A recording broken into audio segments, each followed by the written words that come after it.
Assalamualaikum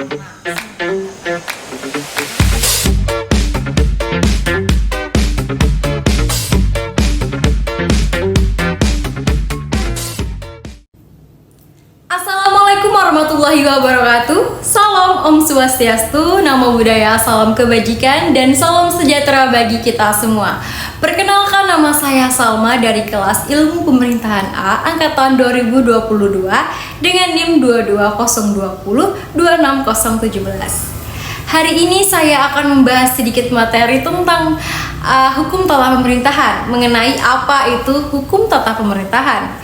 Hukum tata pemerintahan merupakan bagian dari hukum administrasi negara yang mengatur hubungan dengan alat-alat perlengkapan pemerintahan yang terdapat aturan-aturan normatif tentang bagaimana pemerintahan tersebut dijalankan, mengenai fungsi dan perlindungan administrasi negara terhadap perbuatan yang salah menurut hukum.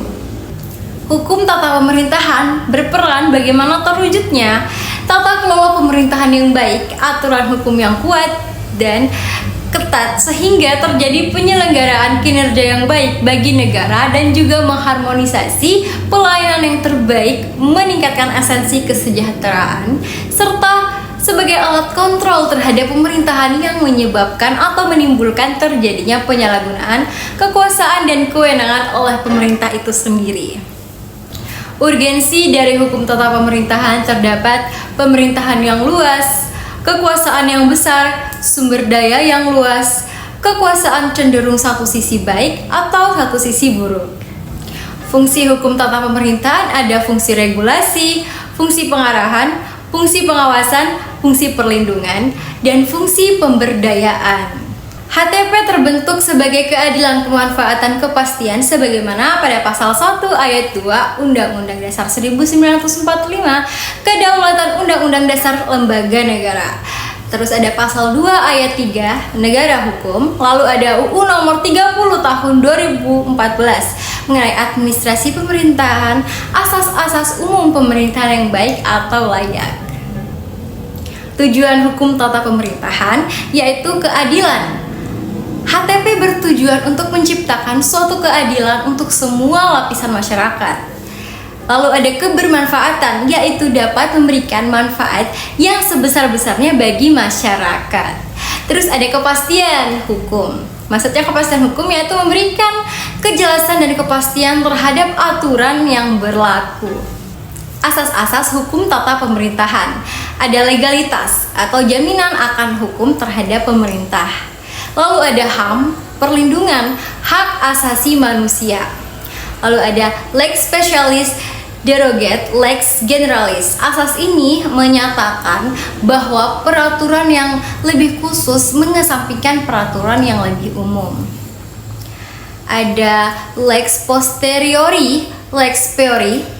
Ketentuan yang lebih baru dalam HTP mengesampingkan ketentuan yang lebih lama. UU tak berlaku surut. Hukum rata pemerintahan menjamin bahwa undang-undang baru tidak dapat diterapkan ke belakang untuk merugikan individu. Welfare state, HTP bekerja untuk kesejahteraan. Welfare state tadi yaitu kesejahteraan sosial dan ekonomi untuk seluruh masyarakat. Hal ini akan menjamin masyarakat dalam program-program kesejahteraan yang ada. Lalu ada asas-asas umum pemerintahan yang baik AAUPB. Hal ini berkaitan pada prinsip-prinsip yang mendorong tindakan pemerintahan yang baik dan bertanggung jawab tata kelola pemerintahan yang baik. Setelah saya bahas sedikit materi mengenai hukum tata pemerintahan, kita dapat masuk ke dalam salah satu contoh kasus mengenai keterkaitan hukum tata pemerintahan, yaitu pada kasus di Rempang, Kepulauan Riau mengenai masyarakat adat soal kebijakan dalam pemanfaatan ruang. Masyarakat adat yang terdiri dari suku Melayu, suku Laut, dan beberapa suku lainnya telah menempati Pulau Rempang selama lebih dari 200 tahun. Selama masa tersebut, tanah di Pulau Rempang telah dianggap milik masyarakat adat secara utuh. Namun pada tahun 2001 hingga 2002, pemerintah memberikan kewenangan berupa hak guna usaha HGU pada sebuah perusahaan atas tanah Batam. Sebelum konflik mengenai HGU pada perusahaan di Batam terjadi, tanah tersebut tidak pernah dikunjungi atau dikelola oleh investor. Namun pada akhirnya para investor datang untuk menggunakan lahan tersebut. Sayangnya batas-batas pengelolaan tanah oleh BB Batam dan tanah adat milik masyarakat tidak diuraikan secara jelas, sehingga menimbulkan tumpang tindih penguasaan tanah. Padahal seharusnya dalam perencanaan tata ruang, pihak yang pertama kali kita pastikan akan mendapatkan kebermanfaatan dari pengembangan suatu daerah adalah penghuni dari daerah tersebut. Tetapi arahan dalam pengembangan kawasan tidak seperti itu. Hal ini dibuktikan dengan adanya kebijakan untuk menyingkirkan penghuni lama dari kampung tua yang ada di sana. Konsepnya adalah memindahkan warga setempat ke tempat baru yang membuat masyarakat diasingkan dari kehidupan asli dan tradisional yang mereka miliki. Konsep pengembangan wilayahnya malah mengabaikan eksistensi masyarakat dan budaya yang selama ini hidup dan berkembang di daerah tersebut. Jangan sampai masyarakat setempat yang memang sudah menghidupkan daerah tersebut dari lahan di mana tempat mereka tinggal ini dirampas oleh visi tertentu yang disusun dengan mengabaikan keberadaan mereka.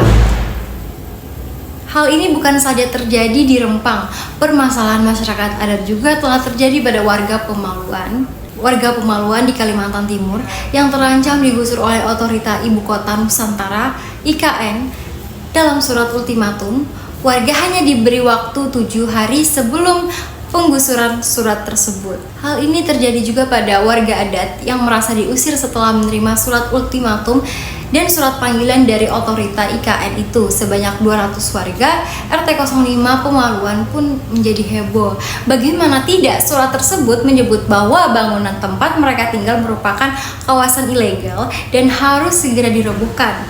Warga asli Pemaluan merasa diusir dari tempat mereka dengan dalih pembangunan ibu kota baru. Mereka diberi waktu 7 hari segera angkat kaki dalam wilayah yang mereka tinggali selama puluhan tahun.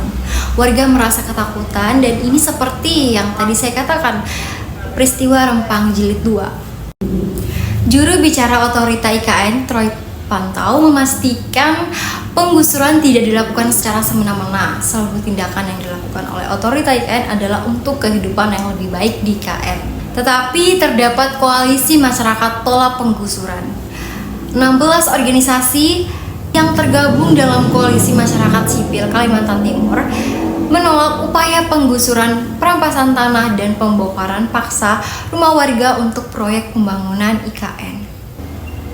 Perencanaan ruang ini harus memahami bahwa penghuni awal dari pulau tidak boleh disingkirkan atau teracuhkan, bahwa keberadaan mereka perlu ada perlindungan. Jadi mereka yang memang sudah tinggal di sana harus dilindungi eksistensinya dan kepentingannya, harus menghormati dan menempatkan kampung tua dan warga itu sebagai elemen penting dari suatu upaya menjaga keseimbangan dan eksistensi seluruh aktivitas yang ada di pulau tersebut.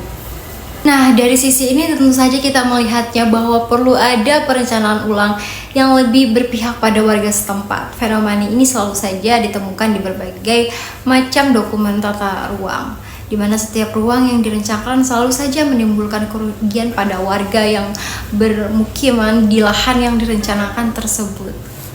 Harusnya ini adalah kesadaran semua pihak bahwa ternyata perencanaan tata ruang yang mengabaikan eksistensi penduduk asli telah menimbulkan beberapa kerugian.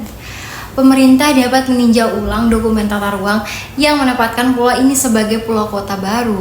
Kota baru yang tetap bisa dibuat, tetapi kita tinggal melihat dari sisi struktur ruangnya, apakah ada upaya untuk menjaga eksistensi penduduk asli, untuk menjaga eksistensinya, maka perlu ada revisi rencana tata ruang di sana. Karena mengenai masyarakat adat ini bukan hanya pada masyarakat adat di Rempang, tetapi pada kasus yang sedang ramai di IKN, yaitu masyarakat adat suku Balik di Pemaluan, Kalimantan Timur yang merasa terancam akan tempat tinggal mereka. Pemerintah memiliki peran penting dalam menentukan kewenangan seperti apa yang dapat menjadi jalan tengah antara berbagai pihak terlibat Hukum tata pemerintahan Indonesia sebagai penengah yang akan melindungi, membatasi tindakan pemerintah itu sendiri terhadap masyarakat Indonesia dengan keberagaman yang memiliki hukum adat, hukum agama, dan sebagai bagian dari masyarakat, pengakuan akan adanya hukum adat tersebut, masyarakat adat dan tanah adat menjadi krusial untuk menemui titik terang dari konflik Rempang maupun di IKN. Perlunya untuk segera mengesahkan RUU masyarakat adat agar beberapa hak mereka terjamin. Baik, sebelumnya saya ucapkan terima kasih kepada Pak Solihin Bone SHMH selaku dosen pengampu tata pemerintahan telah memberikan banyak pengetahuan dan memberi materi tersebut dengan baik sehingga kami dapat memahami mengenai hukum tata pemerintahan. Sekiranya itu saja yang dapat saya sampaikan. Kurang lebihnya saya mohon maaf. Wassalamualaikum warahmatullahi wabarakatuh.